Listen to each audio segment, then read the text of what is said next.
नमस्कार दोस्तों, मैं योगेश नायक आप सभी लोगों का स्वागत करता हूं मेरे YouTube चैनल नायक टेक्नोलॉजी पर। तो चलिए दोस्तों, आज का वीडियो शुरू करते हैं। दोस्तों, बहुत इंतज़ार के बाद अब लगता है कि इसी महीने से जो है पीएफ विड्रॉ का ऑनलाइन प्रोसेस शुरू हो जाएगा, क्योंकि ईपीएफओ के ऑफिशियल वेबसाइट में अब बताया गया है कि ऑनलाइन सबमिट आप कैसे कर सकते हैं, कौन लोग कर सकते हैं। इसका मतलब कि बहुत ही जल्द हो सकता है इसी महीने जो है ये प्रोसेस शुरू हो जाए। लोगों में ये चीज़ें थी दोस्तों कि आखिर ये होगा कैसे, कि वेरिफिकेशन कैसे हो पाएगा कि किस व्यक्ति का जो है वो पीएफ फॉर्म सबमिट कर रहा है और वो व्यक्ति का वेरिफिकेशन कैसे हो पाएगा। अधिकतर लोग ये सोचते थे कि इसमें जो है फिंगरप्रिंट का इस्तेमाल होगा या तो फिर आइरिस स्कैनिंग होगी, लेकिन दोस्तों आखिरकार ईपीएफओ ने ये क्लियर कर दिया है कि ये सब चीज़ें नहीं होने वाली हैं। होने वाला है क्या, आपका जो आधार है, आधार में जो मोबाइल नंबर एक्टिवेट है वो उसी नंबर पे आपको एक ओटीपी भेजा जाएगा और उस एटीपी को एंटर करके आप वेरीफाई हो सकते हैं और इसी से आप अपना ऑनलाइन पीएफ फॉर्म सबमिट कर सकते हैं। तो चलिए दोस्तों, मैं आपको वेबसाइट में ले जाकर दिखा देता हूं कि वहां पर क्या बताया गया है ईपीएफओ के तरफ से। तो हम epfindia.gov.in पर जैसे क्लिक करेंगे, यहाँ पर होम पेज ही ओपन हो गया। यहाँ पर आवर सर्विसेज में आप फॉर एम्प्लॉयज़ पे क्लिक करेंगे जैसे ही, उसके बाद दूसरा पेज खुल जाएगा। नीचे आपको दो नए कॉलम दिख रहे हैं, ऑनलाइन क्लेम सबमिशन फैक्स और एलिजिबिलिटी फॉर ऑनलाइन क्लेम। यानी कि इसमें बताया है कि कौन लोग एलिजिबल हो सकते हैं ऑनलाइन क्लेम सबमिशन के लिए। तो हम सबसे पहले एलिजिबिलिटी फॉर ऑनलाइन क्लेम यहाँ पर क्लिक कर लेते हैं। तो यहाँ पर जैसे क्लिक करेंगे आपको एक पीडीएफ फॉर्मेट आएगा, इसे आप डाउनलोड कर लीजिए। डाउनलोड करने के बाद आप इसे ओपन कर लीजिए।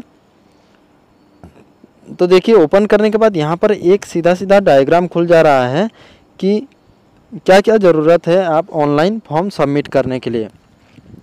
तो यहाँ पर सबसे पहला बोल रहा है, देख सकते हैं आप यहाँ पर यूएन एक्टिवेटेड। मैं आपको शॉर्ट सर्किट से सीधे क्लियर बता दे रहा हूँ, आप इसे डाउनलोड करके एक बार ठीक से पढ़ लीजिएगा। देखिए, सबसे पहला चीज़ बता रहा है यूएन एक्टिवेटेड। आपका यूएन एक्टिवेट होना ज़रूरी है, आपके यूएन नंबर। उसके बाद दूसरा बोल रहा है यहाँ पर केवाईसी सीडेड इन ईपीएफओ। आपका केवाईसी यानी कि आधार, पैन और बैंक, ये तीनों चीज़ आपका, अभी तो दो चीज़ ही ज़रूरी यहाँ पर लिखा है, वैसे तीनों चीज़ आपको ज़रूरत है, आधार, पैन और बैंक। तो ये तीनों चीज़ें आपके केवाईसी जो है अप्रूव्ड होना चाहिए आपके यूएन पोर्टल में। उसके बाद आप आगे ये यस लिखा है। आगे दो जगह ये देख सकते हैं, दो भाग कर दिया है। एक तरफ है फॉर्म 19 और 10C, यानी कि आपको पीएफ और पेंशन का जो पैसे निकालने के लिए जो फॉर्म हम भरते हैं, और उसके अगले तरफ है फॉर्म 31। आप यहाँ देख सकते हैं फॉर्म 31 आपको एडवांस पैसे निकालने के लिए होता है अपने पीएफ से। मान लीजिए आप घर वर बना रहे हैं, मकान बना रहे हैं और आप जॉब कर रहे हैं, आपको जॉब नहीं छोड़ना है और जॉब करते हुए आपको पीएफ में से कुछ पैसा निकालना है, तो अभी सरकार ने, गवर्नमेंट ने क्या किया है कि 90% आप निकाल सकते हैं। तो उसके लिए फॉर्म 31 भरते हैं। तो चलिए हम सबसे पहले जान लेते हैं कि फॉर्म 19 और फॉर्म 10C में क्या ज़रूरत है। इसके लिए आप देख सकते हैं यहाँ पर क्लेम टाइप 19 एंड 10C बताया है। तो पहला चीज़ है date of exit, date of joining available. आपका जो है डेट ऑफ ज्वाइनिंग और डेट ऑफ ज्वाइनिंग और डेट ऑफ एग्जिट, ये दोनों चीज़ें आपके यूएन प्रोफाइल में अपडेट होना चाहिए, वहाँ पर एंटर होना चाहिए। उसके बाद दिया है कि 2 मंथ यानी कि 2 महीने आपका नौकरी छोड़े हुए होना चाहिए। यानी कि आप नौकरी छोड़ने के, डिजाइन जिस दिन करते हैं, नौकरी छोड़ने के 2 महीने बाद ही आप यहाँ पर क्लेम सबमिट कर सकते हैं। उसके बाद बोल रहा है कि 10C यानी कि अगर पेंशन निकालने के मामले में आपको क्या है कि 6 महीने से ऊपर होना चाहिए। पेंशन का जो पैसा निकालते हैं उसके लिए 6 महीना नौकरी से ज़्यादा होना चाहिए और 9 साल 5 महीने से कम होना चाहिए। 6 महीने से ज़्यादा और 9 साल 5 महीने से कम होना चाहिए नौकरी फॉर्म 10C भरने के लिए। Pen available only when service is less than 5 years. यानी कि आपका अगर नौकरी जो है वो सर्विस 5 साल से कम है तो आपको पेन ज़रूरी है। तो चलिए अब फॉर्म 31 जान लेते हैं। फॉर्म 31 में बोल रहा है date of exit not available. यानी कि आपके डेट ऑफ एग्ज़िट वहाँ पर नहीं होना चाहिए आपके यूएन में, क्योंकि सीधी सी बात है, इसको हम रिज़ाइन करने के बाद फॉर्म 31 नहीं भर सकते हैं नौकरी छोड़ने के बाद। ये नौकरी करते हुए हम एडवांस पैसे निकाल सकते हैं। दूसरा दिया है CD date of joining to be as पर रेस्पेक्टिव क्लेम पारास सर्विस एलिजिबिलिटी। इसके और भी कुछ नियम हैं जो वो सब चीज़ नियमों को फॉलो करना चाहिए, उसके हिसाब से ही होना चाहिए आप एलिजिबल। तो अब देखिए दोनों तरफ से मैंने दोनों आपको समझा दिया, उसके बाद आप हो जाते हैं एलिजिबल।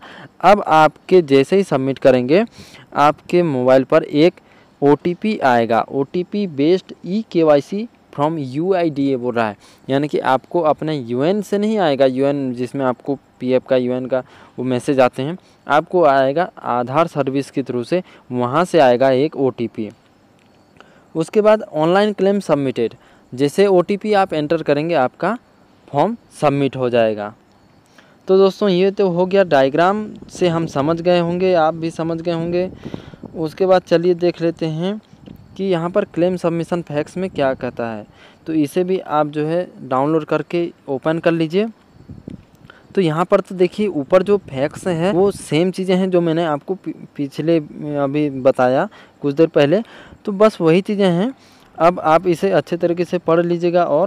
और नीचे यहाँ पर ये है steps in brief would be as follows, यानी कि आपको PF फॉर्म सबमिट करने के लिए ऑनलाइन क्या करना पड़ेगा।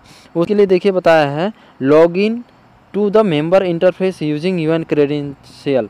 आप जैसे अपने UN बेस से लॉगिन करेंगे उसके बाद satisfy oneself that KYC and service eligibility conditions as mentioned against his UN are correct and complete, यानी कि आपको जो चीज़ें ज़रूरत हैं, आपका UN एक्टिवेट होना चाहिए, UN में KYC अपडेट अप्रूव होना चाहिए, और आपके मोबाइल नंबर KYC के तौर पर जो OTP आएगा उसके लिए आपका मोबाइल नंबर आधार में और UN में दोनों चालू हालत में होना चाहिए। उसके बाद सिलेक्ट द रिलेवेंट क्लेम्स, आपको जो फॉर्म भरना है सबमिट करना है वो सिलेक्ट कीजिए। Authenticate using OTP received against the mobile registered with UIDA to complete the online claim submission. उसके बाद आपका आधार वाले जो मोबाइल नंबर है उस पर एक OTP आएगा, उसे जैसे एंटर करेंगे आपका क्लेम सबमिट हो जाएगा। तो चलिए दोस्तों ये तो खुशखबरी है, बहुत दिनों से इंतज़ार था लोगों को कि कब आएगा ये होगा, लेकिन अब EPFO के तरफ से जो है ये क्लियर कर दिया गया है। हो सकता है मेरे अनुमान से इसी महीने यानी कि मई 2017 में ही जो है ये शुरू हो जाए ऑनलाइन क्लेम सबमिशन का। तो अच्छा है दोस्तों, हमको इधर उधर चक्कर लगाने की ज़रूरत नहीं पड़ेगी। तो दोस्तों अगर अभी तक आपने मेरा चैनल सब्सक्राइब नहीं किया है तो अभी सब्सक्राइब कर लीजिए, क्योंकि ये जैसे ही ऑनलाइन हो जाएगा सबसे पहले मैं आपको ये खबर बता दूंगा, और कैसा क्या रहेगा इसके बारे में भी मैं आपको वीडियो में बता दूंगा। तो दोस्तों प्लीज़ अगर सब्सक्राइब नहीं किए हैं तो सब्सक्राइब कर लीजिए, और PF के बारे में और भी मेरे बहुत सारे वीडियोस हैं तो आप मेरे चैनल पर जाकर देख सकते हैं।